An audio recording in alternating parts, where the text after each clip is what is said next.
Hey y'all, it's your girl Toyia T, and I am here with three amazing guests to talk to you about our really some things that are very fitting when it comes to your body and the food that you put in your body. So this is our Heal Your Body episode when you think about food being medicine. We have three guests, so I'm not going to belabor the subject. We have Mr. Tennel Bryant, we have Mr. Gene Ellington, and Mr. Michael Jett. I'm going to let them do a quick introduction and we'll get right into it. Who wants to go first to introduce themselves? Sure, I'll go first. Hi, everybody. My name is Michael Jett, and currently, what I do is I advise grocery retail on the DEI spaces, and particularly what my main focus on is agricultural supply chain. What that means is, what does that mean for minorities coming into retail, from the farmer all the way to the logistics provider, and build that up. So I build the brands from seed to POS register. So I'm looking forward to having this conversation and discovering such the synergies around it. Absolutely. And who would like to go next? I can go. My Oh, name is Tennel Bryant, owner and founder of Auntie's Homemade Food, as well as the Country Meat. We have two different divisions. We have a retail division, which is our butcher shops and grocery chains, and then we also have a parent company, which is our food service division, where we service schools, daycares, institutions, and jail, providing upwards to 4,500 to 5,000 meals a day through Cincinnati, Dayton, and Springfield area. and we're looking to expand, right? Oh yeah, we definitely can expand. Absolutely. All right. Thank you for that, Chanel. And last but not least, Jean. Thank you. I'm a lot of things, but for the purposes of this setting today, I'm pastor of Constellation Baptist Church and president of Community Economic Advancement Initiative, which is a faith-based community economic development organization focused on doing development without displacement. Absolutely. Well, we appreciate all of you all joining us for this conversation today.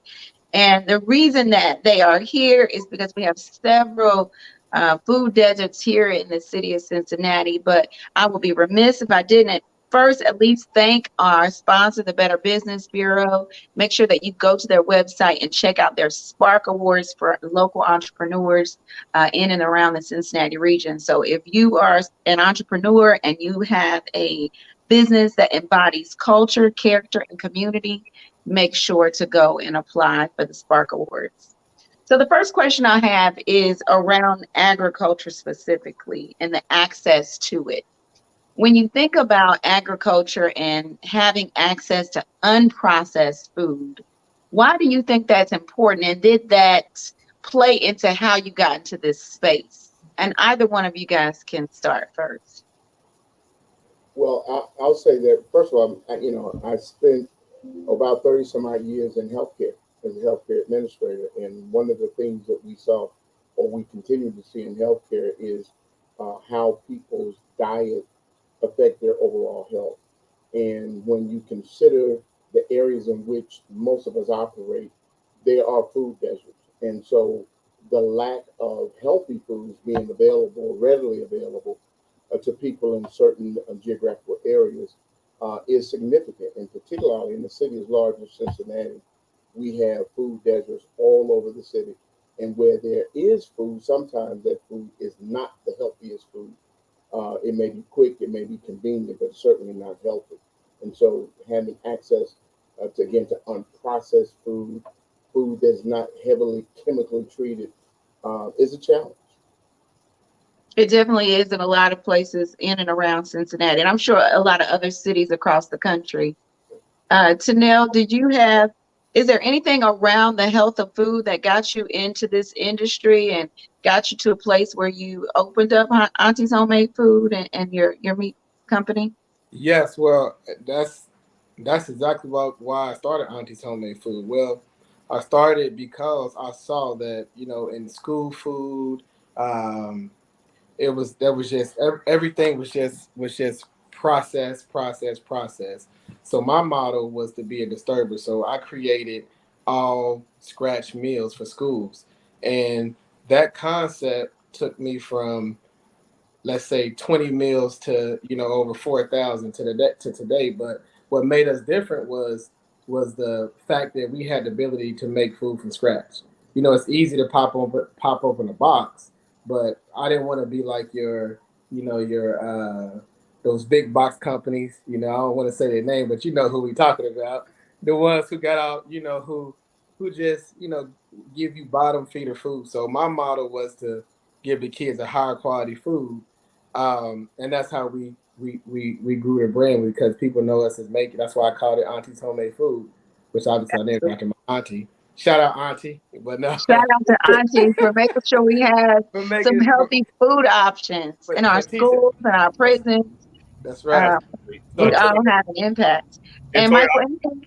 yeah, I would like to speak on that too. For instance, so when we look, especially at the African American family in Cincinnati, right?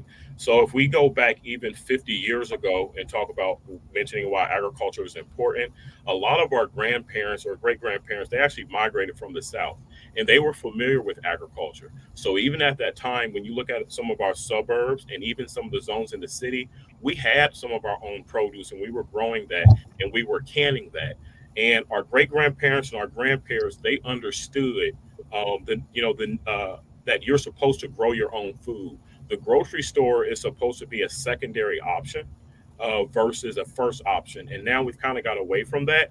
And that's also what's added to the food deserts, is because we don't have the education around the agriculture to be able to sustain ourselves in some ways as well. Absolutely. And it's becoming more and more prevalent that you're going to have to create your own food, because watermelon is $10, Yeah. bacon is $10. At some point, you won't be able to afford to buy everything from the grocery store. You're going to have to grow something in order to have some sustenance in your household. And what you if you travel around the country, particularly in rural areas where food is grown, what you see now is a lot of empty fields. My godparents are from Little Rock, near Little Rock, Arkansas, a little town called Dumas, and they sent six children to college farming. They grew cotton, they grew soybeans, they grew corn, and all of those things. And now what you see is a lot of commercial farms, but you don't see a lot of independently owned farms. In those spaces that used to be independently family owned farms are either being operated by companies who want to rapidly grow food and not necessarily grow food in the most healthiest manner. And you don't see a lot of people, and particularly African American farmers, growing food anymore. So you see a lot of blank, empty fields with nothing growing on it. And so there's a lot of opportunity, Yeah. especially to eliminate the pesticides and the steroids and all the things that are having a severe impact on the health of our children, the health of our people.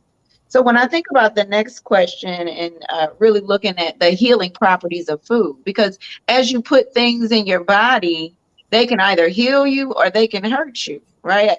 And we all have been there, where you go to the Wendy's or the McDonald's, and then the next day you're like, oh my goodness, what in the world? Or in the next hour, even, you're like, I shouldn't have ate that. I Yeah. remember back in the day, fast food was better quality. Like, I tried to go to Taco Bell like a couple of years ago. I thought I was going to die. I'm like, what is this?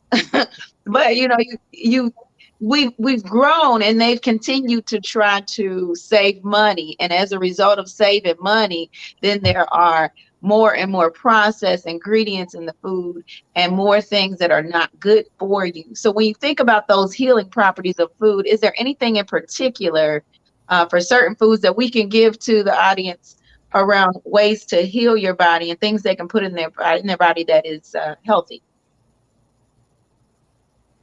Well, I would say too, I can speak on that. So just over the weekend, I actually went down to Atlanta, Georgia, and on the west side, there's actually a farmer, and he has, I think it's about he's sitting on 4 acres. So he's actually in a food desert, west side of Atlanta, Georgia.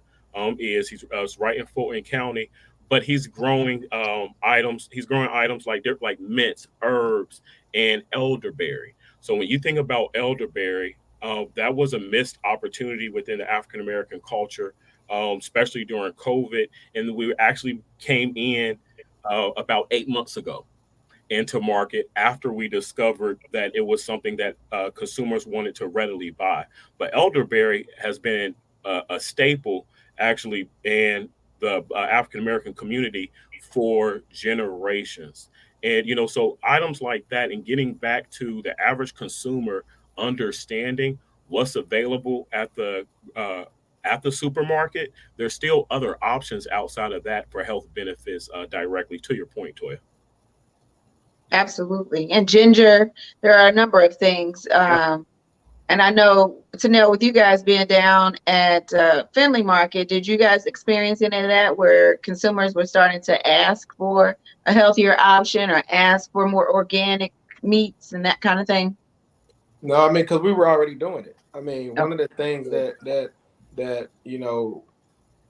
I would say that like during COVID, when all the grocery stores was running out of meat and the supply chain was disrupted, we were good because a lot of our stuff come from farms. I mean, I have a Amish farm connection to where my product, a lot of the chicken, the fresh chicken and stuff that we get is running around 3 days before you get it.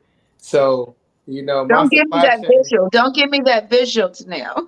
I'm a little country boy, Well, so that just works for I'm me. just telling you, that the quality that that we have, we didn't have the disruption just because the sources we're getting it straight from the farm. So, we're even with our turkeys, like we go through during Thanksgiving time, we go through probably around close to 1,000 turkeys in a matter of 2 days because people want fresh Amish turkeys.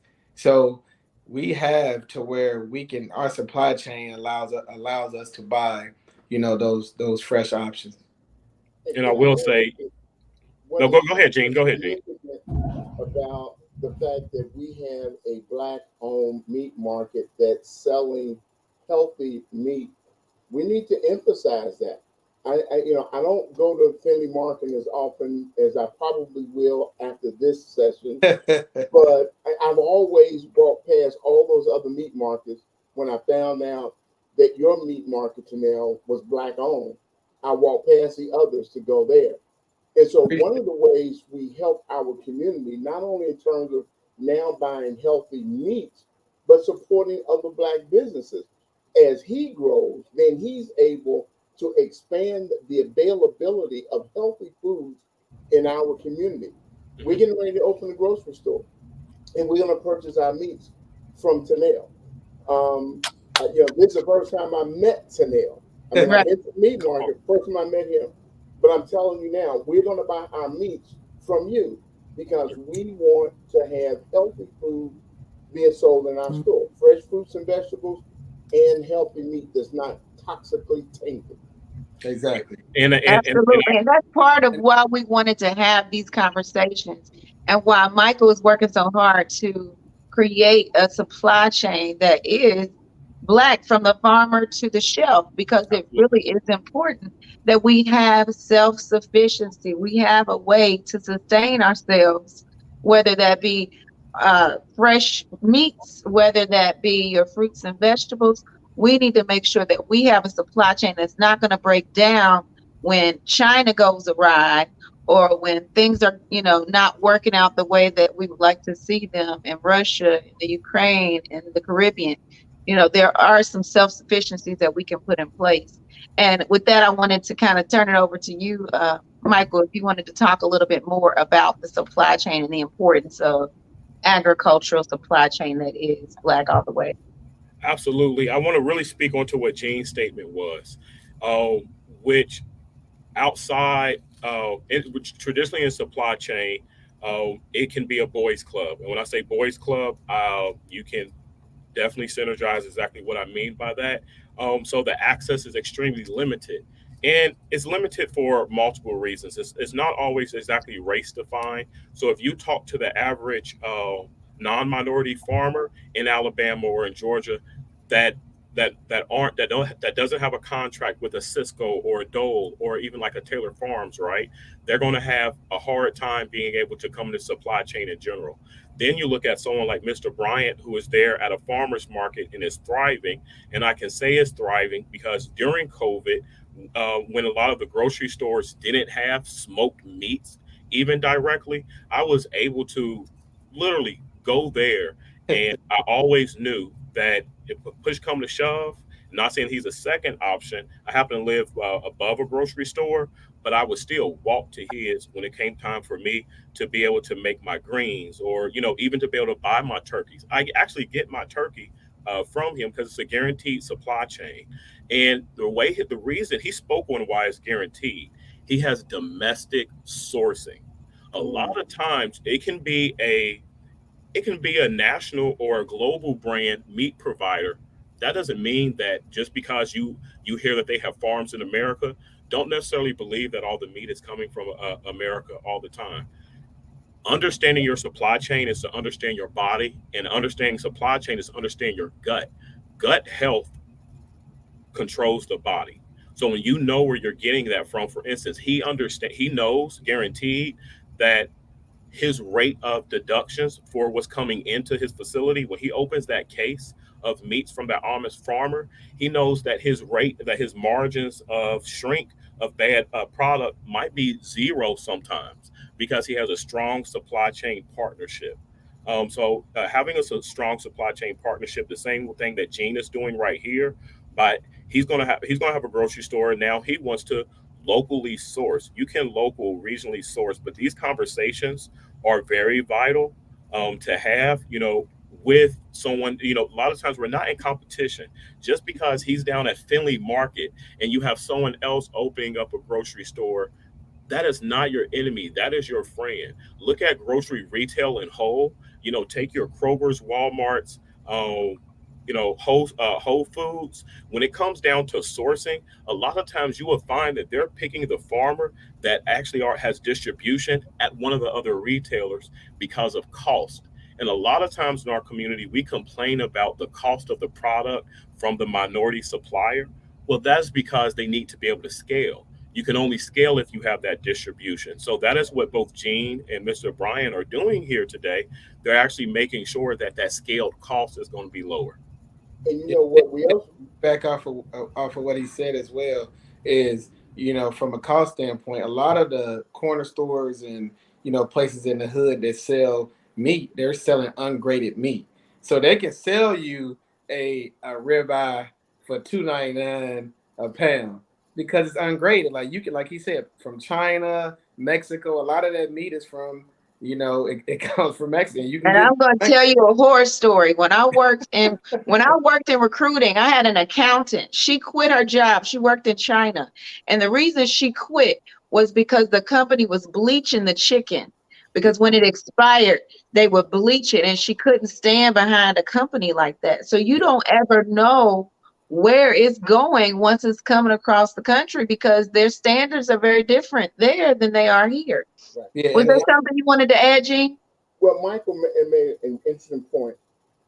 Tennell and I are going to be opening grocery stores less than 3 miles apart, and we're not going to be competitors. no. We're not going to be competitors. We're 3 miles apart, and we're going to work together. And Michael, I've also created this partnership with several other small community grocery stores so that we can create these economies of scale and create a supply chain source so that we can all help each other. And so, we don't have to compete with one another. Their food deserts that exist in Avondale exist in Bond Hill, and although these are contiguous neighborhoods, there's enough need for both of our stores to thrive. I have a friend that opened a coffee shop that sells all plant-based food, and during the pandemic, they thrived. Yeah, But they didn't just survive; they they thrive. thrived. They grew.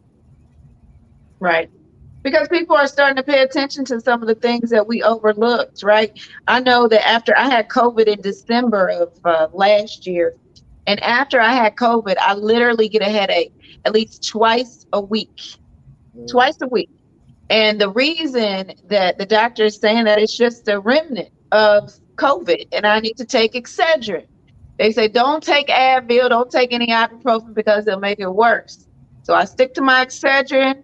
I try to eat my oatmeal early in the morning because they said that's going to help to coat my stomach and make sure that I'm not bringing, like you said, bad things into my gut, but instead bringing something in there that will allow the coating of my stomach and then the breakdown of anything that's in my stomach throughout the day so that it can be processed. But we have to think about what we're putting in. And if you're putting bleached chicken in, right? If you're putting a whole bunch of pesticides in, if you're putting a whole bunch of steroids in, then we have to expect that something bad is going to come out. Yeah. So with that, I want you guys to tell them where do you know the locations that you could give them in terms of where the grocery stores will be? Oh, absolutely. We're under construction right now. We're at the corner of California and Oakdale in Bond Hill. Okay. The address is 1241 California Avenue. Okay. It used to be the Bond Hill Market, and now it's going to be the new Bond Hill Market. And this is is development with a black face. Our architect is black. Our contractor is black. Our marketing agent is black. Our sign company is black. And guess what? So are we. Come on. Absolutely.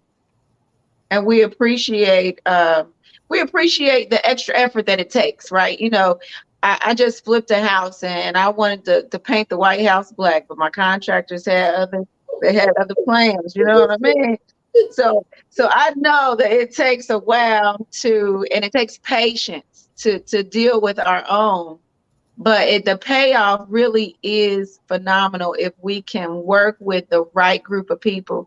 We have to give people a little bit of grace because they may not have been doing it as long as the majority company has been doing it. But at some point, the majority company had to learn, just like any minority company is going to have to learn. So we do have to make sure that we are sharing the wealth as it relates to the supply chain, to make sure that we are tapping into people like a Tennel Bryant to get our meats, that we're tapping into that local farmer that's working to feed their family so that we continue to build sustainability and are able to back being an independent group of people that leave legacies behind, as our ancestors did. Tennel, do you want to give the address of your location? Well, our address is not up yet, but we're still under construction. But I can tell you exactly where we are. So we right in the big, in Avondale, where the new development is. We got housing and all that stuff above, but right across from the Super Laundry, off of Reading Road. The Urban League Center of Justice is actually right next to us as well. Got you. So that's the corner of Rockdale and Reading, right? Is it correct. Rockdale? No, that's not Rockdale. That's Rockdale's on the left. That is Forest and Reading. Okay. So that's where we'll be located. Well, we appreciate you guys taking the time. Any final words in our last few minutes? I want to have you guys go around if there are contact information that you want to give, if there are any last words around just helping people understand the importance of their diet and how it impacts their overarching health. Jean, I know you worked in a hospital, so if there's anything around that you want to talk to, I'll give you all about 2 minutes to just kind of give any parting words. Well, what I really do want to say is that it is important that we think about our health, and the kinds of food that we eat and we put in our body is significant. But equally important is what happened here today. I told you all I'm a preacher, so it was providential that the three of us are on this podcast today, because I think some not only relationships and synergies were created, but I think a path forward for other organizations to be able to support one another and to be able to provide goods and services in our community for us, by us, in a very healthy and positive way. And so I'm glad to meet these gentlemen and you, Toyia, as well. And Gene, I definitely want to second those sentiments, that I believe that this is this is a catalyst and this is a spark, right? And I know we're talking about health, but what's just as important, outside of just that physical health, is that mental health connection, right? And that's what we have here, because before this call, it might not make sense for people to understand that someone else that is in grocery retail is not your enemy, right? Really focus and realize that as a people, we need one another. And by helping your fellow man, you're only helping yourself. The only way that we're going to honestly make an impact in supply chain and be able to have lower cost is by working together on a plan scaled process. So I look forward to Gene and Tennel to be able to minimize their costs, because that's going to directly impact those neighborhoods. And that means that now they can shop, and they can shop in faith, not realizing that if they have $5, you want them to know that they can go into the store with that $5 and still be able to make something decent with themselves. So I salute both of you guys for that. It is not easy between the licensing and the other factors that are involved. I'm very appreciative to you guys, and thank you for that dedication. And last but certainly not least, Mr. Tennel Bryant. Well, they took everything off the plate. They ain't leave me. They ate everything. They cleaned the plate. But our third is definitely a pleasure to meet these two gentlemen. And Toyia, I appreciate you putting it together. I almost didn't make it, but I made it. You almost didn't make it, but God had other plans. Right. Hey, you have to stay on your path. That's right. I had to make it work. But yeah, I'm glad that I was able to meet you guys, and I definitely look forward to moving this forward to keep this synergy growing so we can have the best stores in the city. Because you did mention that food deserts was a problem, but our model is to is eliminate that. And with these stores being as successful as they're going to be, we plan on really making that happen. Absolutely. Well, again, we really appreciate you guys jumping on the line with us today, providing some resources and just communicating on how the supply chain works, because we know that our viewers need to get a better understanding of it so that they can heal their body through the food that they take in. With that, we're going to go ahead and pay our sponsors. Stay on the line for a few more minutes. Today's episode of The Plug is sponsored by the following companies. At the platinum level, we have the BBB, the Better Business Bureau. They work to be a leader in advancing marketplace trust through ethics. Today, we have a special message from them about their upcoming event, the Spark Awards. The BBB Spark Awards application is live. Spark is for character-driven new businesses and young entrepreneurs in the tri-state area. If you're a local business owner no more than 35 years old or run a business in Greater Cincinnati fewer than 3 years in operation, Spark is for you. Deadline to apply is August 7th at midnight. Apply at sparkcincy.org. That's sparkcincy with a Y.org. At the silver level, we have the Heights Movement, a 501c3 nonprofit organization that is committed to the development of youth, young adults, and residents of the historic village of Lincoln Heights through capacity building, education, innovation, and leadership with community, corporate, and philanthropic partners. For more information, go to theheightsmovement.org or The Heights Movement on Facebook or Instagram. And last but certainly not least, Donnie Young, an ADT authorized provider, supplying you with all of your security needs for your home, business, and beyond. For more details, call Donnie at 513-623-0679. The Plug thanks all of our sponsors for helping us keep you connected.